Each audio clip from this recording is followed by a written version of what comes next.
K3 Korea Selatan mungkin tank tempur utama tercanggih yang pernah dibuat. Tank ini akan ditenagai oleh sel bahan bakar hidrogen, memiliki sistem penargetan presisi berbasis AI yang terintegrasi dan akan dilengkapi dengan lapisan baja siluman reaktif. Jika semuanya berjalan sesuai rencana, ini akan menjadi tank pertama dalam sejarah peperangan yang dirancang dengan integrasi digital sebagai inti utamanya. Seoul merancang sesuatu yang benar-benar baru dengan kru, prinsip desain siluman, dan matriks pertahanan yang semuanya berbeda. Terdengar mewah dengan banyak perlengkapan canggih baru. Ini benar-benar tank generasi ke-6. Rekayasa yang mendalam dan teliti yang ditampilkan membuat desainnya lebih mirip pesawat terbang daripada kotak logam dengan senjata besar di depannya. Bagaimana desain inovatif ini akan melampaui semua tank sebelumnya? Keunikan apa yang telah diberikan Seoul untuk benar-benar menjadikannya raksasa di medan perang masa depan? Dan mungkin pertanyaan terpenting dari semuanya, apakah benda ini akan bekerja dengan baik? Mari kita cari tahu. Sekarang kita mulai membahas sejarah pengembangan K3 dan lingkungan di Korea Selatan secara detail. Namun kita sebenarnya masih di tahap itu. Karena Next Generation Main Battle Tank yang merupakan singkatan dari Next Generation Main Battle Tank seperti yang dikenal secara internal masih sangat dalam tahap pengembangan. Ini adalah gambaran tentang masa depan dari negara yang memperkenalkan Bangtan Sonyeondan, terima kasih Samsung dan Squid Game. Jika K3 seperti itu pasti akan inovatif, berpengaruh budaya, dan populer secara global. Pertama kali diumumkan di pameran Dirgantara dan Pertahanan Internasional Seoul 2023. Dalam hal teknologi militer mutakhir, ini yang paling canggih. Lihat saja bentuknya. Ini tampak lebih seperti dari film fiksi ilmiah futuristik daripada tank tempur utama sebenarnya. Cari di Google dengan kata kunci tank futuristik, Anda akan menemukan desain seperti ini dan lainnya, mirip tank milik ras alien cerdas. Benda ini keren dengan tepi dan sudut ramping, tampak seperti pesawat pembom siluman yang jadi tank setelah malam di konvensi Lockheed Martin. Yang saya harap memang ada bisa dibilang tank ini punya jiwa, tulis Oli naskah ini. Sudahkah kamu mencobanya serius? Costello tahu, jadi siapa pembuat mesin kematian futuristik mirip pesawat luar angkasa ini? Jawabannya Hyundai. Ya, Hyundai, pembuat mobil nenekmu. Tapi ini Hyundai Rotem, anak perusahaan Hyundai untuk transportasi rel dan pertahanan. Faktanya, mereka cukup tepat untuk melakukan ini karena mereka adalah pemain kunci dalam industri pertahanan Korea Selatan. Mereka juga memproduksi kereta api, kereta cepat, tram, maglev, pabrik baja, mesin pres hidrolik, 2 tank tempur utama Korea Selatan, K1 dan K2, serta berbagai proyek pertahanan nasional lain. Kamu pasti senang tahu semua itu. Jika sesuatu buatan Korea Selatan bergerak cepat atau bisa meledak, merekalah ahlinya. Mereka sangat baik membangun K1 dan K2, Badan Pengembangan Pertahanan Seoul dan Badan Pertahanan untuk Teknologi dan Kualitas. Namanya sangat panjang. Mereka ingin trilogi. Proyek ini sementara disebut K3 karena belum ada nama resmi, namun tampaknya mengikuti jejak K1 dan K2 Black Panther generasi keempat. Tapi meskipun namanya mengikuti pendahulunya, justru desain varian terbarunya yang paling terlihat seperti terbuat dari vibranium dari Wakanda yang merujuk pada komik. Saya kira begitu. K2 merupakan terobosan besar teknologi militer Korea Selatan dan menjadi salah satu tank tempur utama tercanggih dunia pada 2014. Semua orang sangat menyukainya hingga pemerintah Korea Selatan meminta untuk membuat versi yang lebih baik, keren, dan mematikan. Kamu harus tahu itu. Mengatakan itu ke produsen senjata Korea Selatan seperti bertanya ke pecandu adrenalin apakah mau lompat dari tempat tinggi lagi. Hyundai pun antusias memulai pembuatan tank tempur utama, bukan untuk saat ini, melainkan untuk masa depan. K2 masih berusia sedikit lebih dari 1 dekade dan dalam dunia teknologi militer itu masih sangat muda. Tapi baik Hyundai maupun Seoul tidak ingin berpuas diri. Kita telah melihat di awal tahun 2020-an betapa banyak peperangan sudah berubah dibandingkan tahun 2010-an. Konflik modern seperti di Ukraina dan Nagorno-Karabakh sudah mengajarkan kita pelajaran baru tentang teknologi, integrasi di medan perang, dan masa depan peperangan. K3 dirancang menghadapi tantangan-tantangan tersebut dan masa depan secara langsung. Sangat sedikit yang ada di ranah publik seperti itu. Ini adalah upaya untuk melompati desain-desain barat yang lebih bertahap, seperti Abrams M1A2 SEPV3 meskipun M1E3 akan mulai mengembangkan prototipe pada tahun 2026 dan Leopard 2A8. Tujuan dengan K3 adalah menciptakan sesuatu yang benar-benar baru, generasi yang sesungguhnya. 6. Saya menulis tentang rumah tank tempur dan motivasi mereka, serta mengutip saat medan perang berubah. Perlu perubahan pada daya tembak main battle tank komando, kontrol, dan daya tahan guna menciptakan sinergi tempur maksimal. Dan untuk menerjemahkan itu dari bahasa pertahanan atau korporat, kita ingin membunuh lebih baik daripada tank manapun yang pernah membunuh sebelumnya. Dan lihat, kalau ini dilakukan dengan benar, semua yang sebelumnya akan terlihat agak payah dalam semalam. Contohnya di Ukraina, T-72 Rusia kini dianggap seperti kereta kuda. Sebagai perbandingan, perang seperti di Ukraina telah menunjukkan kepada kita apa yang terjadi ketika desain tank era perang dingin bertemu dengan sensor dan drone tahun 2020 hasilnya tidak bagus. K3 adalah hasil dari pelajaran pahit tersebut. Jadi, apa yang akan membuat kendaraan ini berbeda? Trilogi. Mari mulai dengan fitur utama K3. Tank ini memakai tata letak tradisional, komando pengemudi di depan, menara di tengah, dan sistem penggerak di belakang. Disinilah persamaan dengan tank lama berakhir, karena tank pintar ini ingin melakukan segalanya berbeda. Sebagai permulaan, konfigurasi krunya cukup unik dibandingkan dengan desain tank yang lebih lama. Sebagian besar tank memiliki pengemudi di bagian depan lambung. Pengisi peluru, penembak, dan komandan berada di sekitar kubah meriam utama, tersebar di seluruh bagian tank dalam konfigurasi ini. Dan jika tank terkena tembakan, terutama jika tempat penyimpanan amunisi terkena atau meledak, kru biasanya cukup hangus. Ukraina adalah contoh yang bagus untuk hal ini. Banyak bangkai tank berasap berserakan di medan perang timur negara itu, dengan kubah dan meriam utama terlepas karena ledakan. Seringkali di sekitar atau di dalamnya ada sisa kru, namun K3 berbeda. Sebagai permulaan, tank ini membutuhkan kru 3 orang, seorang pengemudi, seorang penembak, dan seorang komandan, meskipun beberapa sumber menyatakan bisa saja hanya 2 orang. Tank ini memakai pemuat otomatis, jadi 1 orang lebih aman. Meskipun sistem ini masih bisa gagal jika diserang, desain K3 dibuat untuk mengurangi risikonya pada K3. Ketiga, awak akan ditempatkan di kapsul lapis baja di depan lambung. Posisi biasanya ditempati pengemudi pada tank tradisional. Tujuannya meningkatkan perlindungan awak dari ancaman pemuat otomatis dan penyimpanan amunisi yang sering menyebabkan tank meledak. Dan mari kita akui, awak tank yang berpengalaman lebih sulit digantikan daripada tank baru yang mengkilap. Meskipun tank baru itu terlihat keren, jadi jika bagian lain dari tank terkena, kerusakan pada awak akan sangat minim. Bagian tempat awak berada akan sulit ditembak, terutama jika target bergerak. Ada hal yang perlu dipertimbangkan tentang apa yang terjadi jika awak terjebak di dalam kapsul ini sementara bagian lain dari tank lumpuh dan terbakar. Mirip skenario Banteng Perunggu, tapi itu masalah Korea Selatan nanti. Ini juga tank berukuran cukup besar dengan panjang 10,8 meter atau 35 kaki dengan meriam menghadap ke depan yang membuatnya kira-kira sepanjang tiang telepon. Lebarnya 3,6 meter atau hampir 12 kaki. 3 Danny DeVito bisa berbaring di rangkanya meski ruang untuk pemuat otomatis terbatas. Mungkin Danny DeVito bisa jadi awaknya. Bang, tingginya 2,4 meter, sedikit lebih tinggi dari rata-rata pohon Natal buatan. Oli penting untuk bersembunyi dengan baik di dalam tank agar tidak terkena tembakan. Sulit menyembunyikan benda sebesar tiang telepon yang bisa jadi sasaran. Tapi laporan awal tampaknya menunjukkan bahwa beberapa pilihan desain tertentu akan membuat K3 sangat sulit dideteksi di medan perang. Dan kamu tahu apa artinya itu? Ini adalah tank siluman. Kamu mungkin tidak bisa melihatnya karena ini adalah tank siluman, tapi tank ini pasti bisa melihatmu dari dalam. Tank ini akan dilengkapi dengan optik siang hari dan thermal terbaru yang bisa dibeli dengan uang.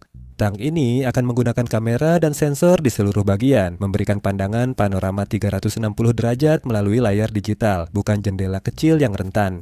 Ada laporan bahwa bahkan realitas virtual bisa diintegrasikan ke dalam helm yang dipakai oleh kru, memungkinkan mereka melihat segala sesuatu yang terjadi di sekitar tank secara bersamaan. Visibilitas kru sangat penting di dalam tank untuk melihat ancaman. Tank sering rentan di sisi dan belakang, bukan pada area yang menghadap musuh. Dengan teknologi itu, masalahnya bisa teratasi. Kamu juga bisa mengendarai kendaraan darat paling keren, menyenangkan, bukan? Jadi, itu adalah gambaran umum yang cukup bagus tentang beberapa bagian penting untuk membuatmu tertarik. Namun, yang benar-benar revolusioner dari tank ini bukanlah tanknya, meski sangat keren, melainkan sumber bahan bakarnya yang luar biasa.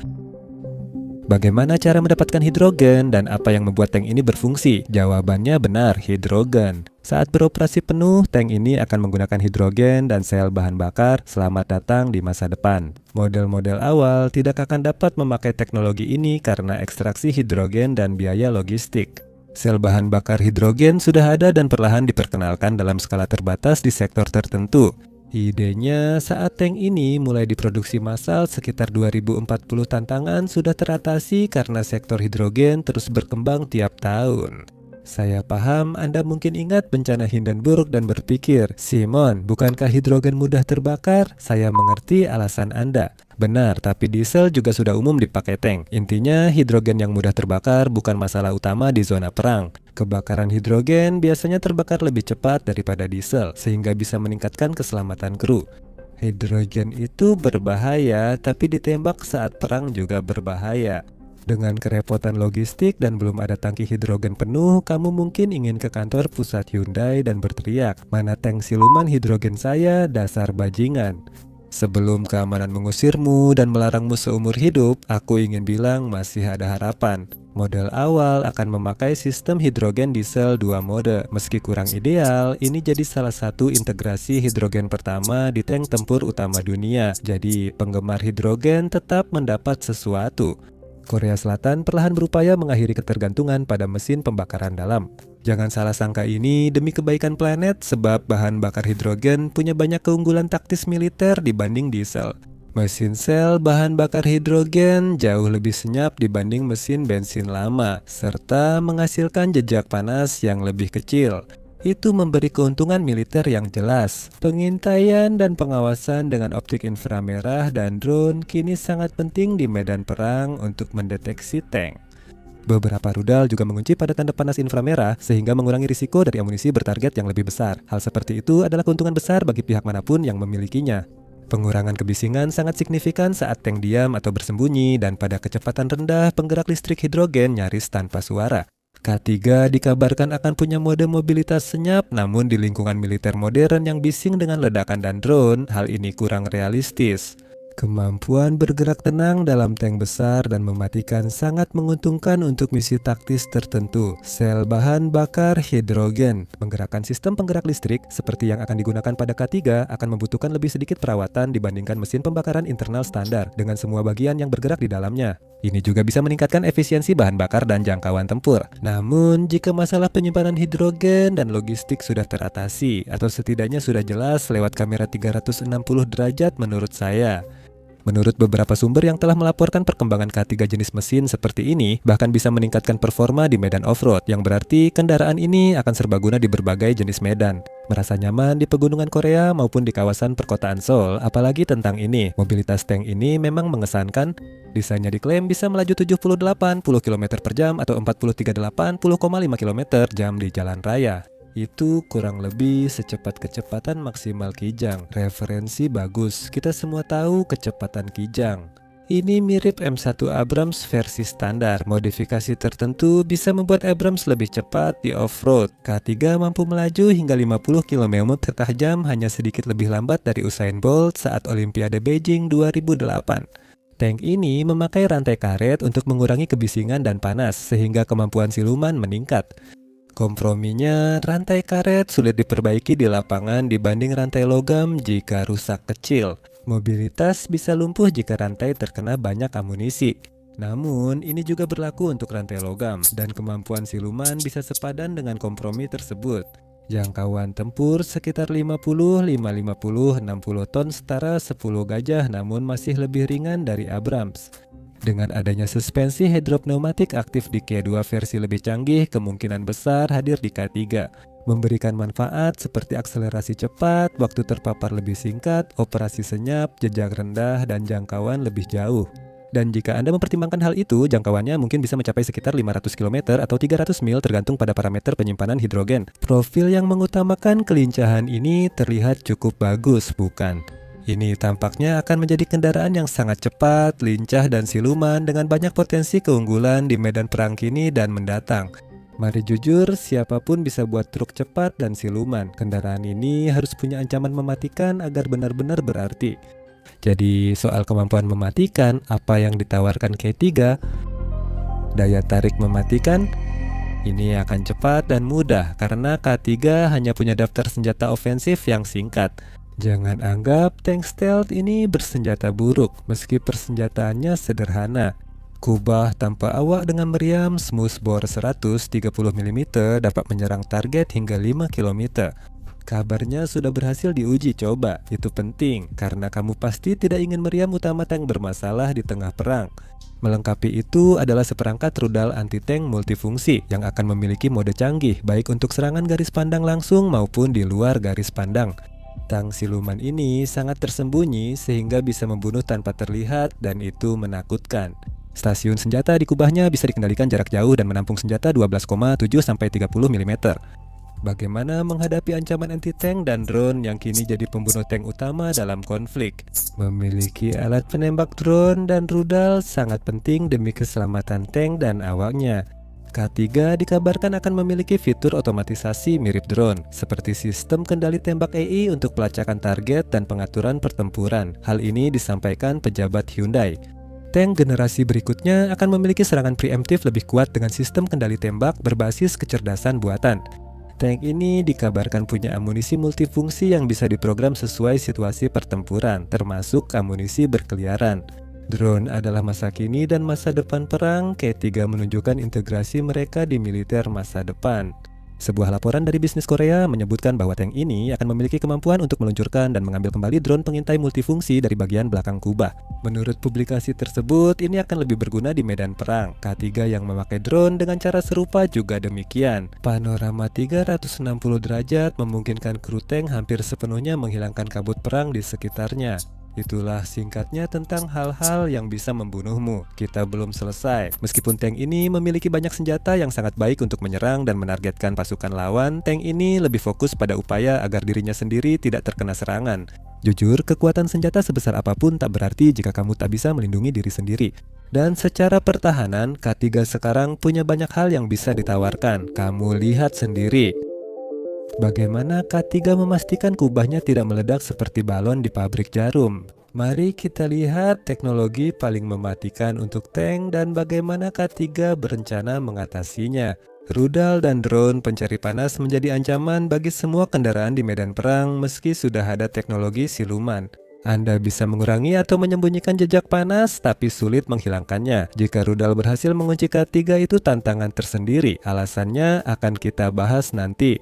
K3 akan dilengkapi sistem penanggulangan inframerah terarah berupa laser untuk membingungkan atau membutakan rudal pencari panas agar meleset dari target. Ini juga memungkinkan sistem perlindungan aktif APS Trophy yang mendeteksi ancaman masuk seperti rudal atau drone first person view, menghancurkan mereka sebelum terjadi benturan dan menyelamatkan tank dari potensi kerusakan. Namun, drone kemungkinan besar tidak akan bisa mendekat sejak awal karena tank ini juga akan dilengkapi dengan jammer di dalamnya, dirancang untuk menghadapi ancaman dari udara yang selalu ada. Tank jutaan rupiah bisa dihancurkan drone ribuan rupiah, sehingga jammer kini sama pentingnya dengan senjata dan peluru bagi prajurit. K3 menganggap drone sebagai ancaman utama sejak invasi Ukraina 2022. Ini langkah cerdas Hyundai, namun senjata sulit menargetkan K3 dari awal. Saya tidak tahu apakah Anda sudah dengar ini tank siluman. Sekarang saya akan jelaskan bagaimana tank ini bersembunyi seperti ninja di Jepang feodal. Kamuflasenya menggunakan metamaterial. Ini adalah zat buatan yang direkayasa untuk menciptakan sifat-sifat yang tidak ditemukan di alam. Misalnya, mampu menyerap atau membelokkan panjang gelombang cahaya dan suara tertentu. Ini mengurangi deteksi tank sejak awal dengan membuatnya tak tampak seperti tank di radar musuh lewat distorsi ukuran dan bentuk. Amunisi radar dan sistem pengawasan jadi lebih sulit mendeteksi serta mengidentifikasi tank dengan benar. Ini juga membantu menyamarkan jejak panasnya dari perangkat seperti optik termal, drone kamera inframerah, dan rudal berpemandu inframerah. Teknologi ini dalam versi terbatas sudah ada di K2 yang diekspor ke Polandia. Jadi masuk akal jika K3 akan berusaha mengembangkan teknologi ini di generasi berikutnya dan menjadikannya fitur standar. Jika semua digabungkan, plus suara senyap dan jejak panas kecil, lalu sel bahan bakar hidrogen mulai digunakan. Musuh akan kesulitan melihat tank ini, apapun cara mereka mendeteksinya. Namun, ada beberapa catatan di sini juga. Masih harus dilihat seberapa efektif teknologi ini ketika tank tersebut benar-benar diproduksi massal. Tapi jika berhasil, ini akan menjadi tank siluman yang luar biasa dan efektif. Oke, misal kamu berhasil menembak tank yang senyap dan sulit dideteksi ini berkat keberuntungan dan izin Tuhan. Lalu, apa berikutnya? Apakah tank langsung meledak dan kamu menang? Tidak, karena tank ini sangat terlindungi. Pakar militer Mason John Hack melaporkan tentang K3 mengatakan bahwa lapisan baja pada K3 dikabarkan telah menggunakan teknologi yang lebih canggih lagi. Itu mengatasi masalah ruang dan berat sekaligus meningkatkan performa. Apa artinya? Akan saya jelaskan. K3 akan menggunakan sistem lapisan baja modular dari baja, keramik, dan komposit. Artinya ada beberapa implikasi. Bagian modular memungkinkan lapisan baja rusak diganti atau ditukar lebih mudah. Lapisan baja tank terdiri dari 3 lapisan, tergantung lingkungan atau misinya. Lapisan pertama adalah pelat baja keras untuk menghentikan senjata penetrasi. Lapisan kedua adalah lapisan keramik bebas oksida yang dirancang untuk menghancurkan dan menyebarkan gaya dari proyektil. Selain itu, lapisan ini juga membuat serangan dari hulu ledak berongga menjadi lebih mudah diprediksi dan meningkatkan kemungkinan bertahan hidup. Dan lapisan ketiga sekaligus terluar adalah lapisan baja reaktif yang dirancang untuk meledak ke arah luar guna mengganggu amunisi yang masuk. Hal ini membuat K3 lebih mampu menahan proyektil energi kinetik dan kimia, termasuk peluru panas dan roket propelled grenade dengan sedikit membelokkannya sebelum mengenai sasaran, karena peluru panas biasanya memperlakukan tank seperti kertas tisu. Itu baik untuk K3, tapi bukan berarti lapisan ini bisa menghentikan peluru tank lain. Tapi jika berfungsi dengan baik, ini akan memastikan bahwa K3 menjadi kurang rentan terhadap ancaman tersebut dan akan jauh lebih tidak mematikan bagi kru di dalam lapisan baja internalnya. Apalagi yang bisa membahayakan tank ini dan krunya. Bagaimana dengan ranjau? Nah, catat juga yang satu itu. K3 dilaporkan memenuhi perlindungan ranjau Standardization Agreement 4569 level 4A dan 4B. Cukup rumit namanya. Sistem NATO ini menilai daya tahan terhadap ranjau dan ledakan. Level 4A dan 4B hanyalah istilah untuk itu. Ledakan 10 kg trinitrotoluena dari ranjau anti-tank di bawah tank yang mengenai tengah lambung, kru diharapkan selamat. Sistem ini hanya hingga level 6 untuk semua amunisi, ranjau, dan granat. Perlindungan tertinggi ditawarkan oleh K3. Tentu saja sulit untuk mengetahui seberapa besar perlindungan ini terhadap tank itu sendiri. Ranjau 10 kg yang meledak di bawah Anda bisa menyebabkan kerusakan serius atau merusak rantai tank sehingga K3 tidak dapat bergerak. Selain itu, teknologi pada K3 juga akan memberikan bagian terakhir dari teka-teki perlindungan tersebut. Algoritma AI terintegrasi akan bekerja dengan sensor, kamera, dan drone, mendukung sistem berawak dan tanpa awak, sehingga tank memiliki kesadaran situasi penuh. Yang terpenting, tank ini dilengkapi Command Control, Communication, Computer Cyber Information Suite, Surveillance and Reconnaissance, singkatan dari Command Control, Communication, Computer Cyber Information Suite, Surveillance and Reconnaissance. Saya paham alasan mereka menyingkatnya. Semua akan diintegrasikan lewat komunikasi satelit cepat dan konektivitas, sehingga tank ini bisa beroperasi dalam peperangan berbasis komunikasi. Itulah yang akan menentukan era peperangan sebagai tujuan desain K3. Singkatnya, sulit untuk melihatnya, tapi jika Anda bisa melihatnya, sulit untuk mengenainya. Dan jika Anda berhasil mengenainya, sulit untuk menghancurkannya. Dan kru kemungkinan besar tetap akan selamat. Setelah itu, Anda hanya menghadapi sekelompok orang Korea Selatan yang marah. Jangan iri pada siapapun yang mengalami hal itu. Itulah semua yang bisa kami sampaikan tentang konsep tank ini. Meski cukup banyak karena konsepnya masih baru. Namun, masih ada pertanyaan yang belum terjawab, terutama terkait masa depan peperangan dan peran tank ini di dalamnya. Masa depan K3 akan sukses besar atau gagal total? K3 diperkirakan mulai diproduksi penuh pada 2040, meski beberapa sumber menyebut tank ini mulai diintegrasikan dan diluncurkan akhir 2030-an. Itu pun jika semua berjalan sesuai rencana dan tepat waktu yang dalam pengadaan militer tidak selalu terjadi, kata Hyundai Rotem. Tank tempur generasi baru ini melampaui kemampuan tank utama saat ini, menawarkan efisiensi penugasan lebih baik dengan teknologi terbaru untuk peperangan masa depan. Dan mereka mungkin benar, tapi satu pertanyaannya adalah apa sebenarnya peperangan masa depan itu? Kami sudah banyak mengatakan hal positif tentang tank siluman ini hari ini karena alasan yang baik. Tank ini memang terlihat sangat-sangat luar biasa. Namun desainnya didasarkan pada asumsi yang cukup kuat, yaitu bahwa tank masih akan relevan dalam peperangan ketika tahun 2040 tiba. Ada anggapan medan perang masa depan akan mirip sekarang, padahal medan perang kini berbeda dari 10 tahun lalu. Apakah tank masih akan menjadi kekuatan utama di medan perang saat itu? Banyaknya drone canggih, amunisi presisi murah, dan teknologi anti-jamming membuat tank khusus jadi sasaran mahal dan penggunaannya jadi situasional. Lalu, bagaimana dengan aspek berawak manusia?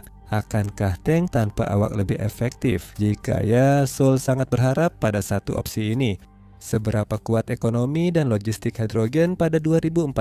Apakah teknologinya mudah terganggu oleh kerusakan kecil?